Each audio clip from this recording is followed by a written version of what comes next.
Dear Matsons, my boys are constantly using potty talk. How do I parent this while still realizing this is an age-old problem with boys? Sincerely tired of potty talk. Did you write this in? Even though we don't have boys? Can I just say I don't feel equipped for this because we're still dealing with this? How do we get rid of potty talk with boys and men, Jeff? Please answer that. I don't think that you get rid of it. I think that you embrace it in certain environments. What do you think? What environments is potty talk appropriate? Let's talk about that first. Right. When is it appropriate? Right. Probably not at a restaurant. Okay. Or at extended family gatherings. Okay. So when is it appropriate then? Oh, right. Well, I think it's appropriate when they're with Dad, for example, and maybe it's in the car ride with Dad, and with Dad. Okay. Again, with Dad, maybe. Okay. It isn't it maybe not gender specific. There are maybe some women out there that think it's fine. Maybe you grew up with a bunch of brothers. I did not grow up with potty talk, and so we're raising two daughters. I don't have the boys, and yet Jeff engages my daughters with potty talk. So all that to say, they use the potty. The piece about this that we really want you to think about is, why does it bother you? I know my why. My why is it's a manners thing. So if my girls are learning the appropriate places, when do we use that kind of humor? When do we not? It's not in the middle of a classroom with your teacher. And so those would be the things that you're coaching your kids on. And know your why, and you keep putting that why in front of them, so it's not just a rule, and it's not shaming them, because it is very natural, particularly with boys, but girls can also find it funny.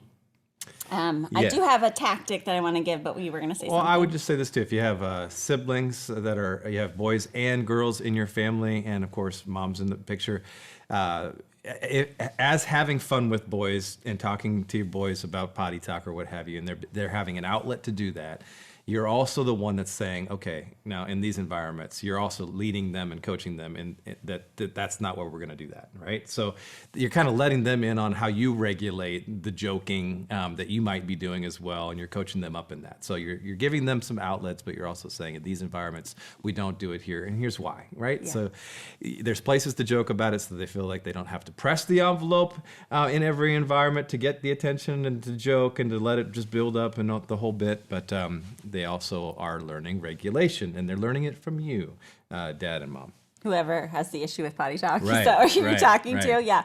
Well, and if you're the parent who's trying to curb it, maybe, again, talk to your co-parent and try to get on the same page of talking about when's it appropriate, when's it not, what's your why, so then you can tackle this together.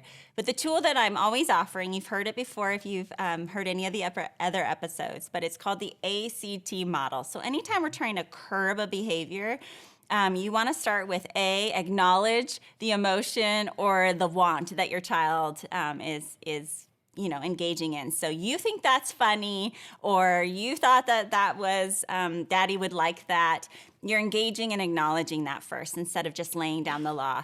Then the C is communicate the limit. We don't talk like that at the dinner table, or we don't talk like that at restaurants, or we don't talk like that so setting a limit, whatever that limit is. And the why. And right? Not in that situation, you wouldn't give the why, but maybe later you'd give the why. Mm-hmm. It's just a quick little piece, but then you're giving an alternative. Mm-hmm. And you could say, we can hold those jokes for the car, or we can hold those jokes when it's just our family, or you and Daddy can make those jokes together.